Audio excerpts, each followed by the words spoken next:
Hello everyone. In this talk we will take you through polytrauma and resuscitation of a polytrauma patient. As physicians working in emergency room or anesthesia or intensive care, all of us have come across many patients with complex multiple trauma. In fact, it's an epidemic. Trauma is an epidemic across the world. Nearly 5 million deaths happen worldwide due to trauma annually. And unfortunately, majority of these deaths happen within the first 24 hours. And the cause of the death most commonly is bleeding, and this is potentially preventable. So it becomes our responsibility to ensure that these patients are taken care of very quickly and appropriately so that we prevent this complication within the first 24 hours. Unfortunately, in India, we have a real big epidemic of trauma. Now, this was the report by the Ministry of Road Transport, Government of India in 2018, and it says that nearly 11% of all global fatalities because of traffic mishaps happen in India. And over the last few decades, the vehicle population has increased so much more, and in 2018, we had nearly 150,000 deaths because of trauma, vehicular accidents in India. So it's a huge pandemic and we need to act very quickly and from our side to try and prevent all possible mortality in these patients.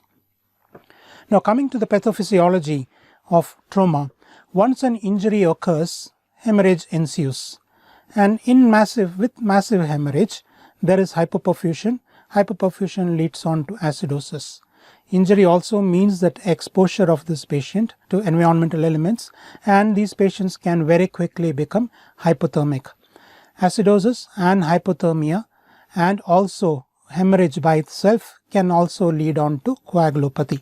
Now this leads on to what is called as the lethal triad of trauma, that is coagulopathy, acidosis and hypothermia. One feeds into the other and worsens each of them, and this becomes a vicious cycle. So a quick intervention, an effective intervention from our side in treating all of these, the coagulopathy, the acidosis and preventing or treating hypothermia, will prevent this lethal triad of trauma. Let's look into it a little more closely.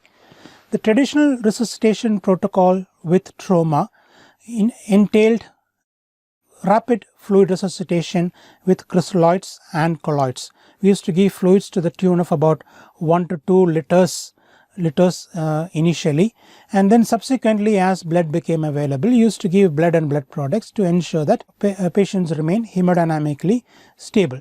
The end point of these resuscitation was to prevent maintain end organ perfusion and thereby prevent multi-organ failure. So fluid resuscitation was the cornerstone of resuscitating these patients in the traditional resuscitation protocol. Let's see what happens with this.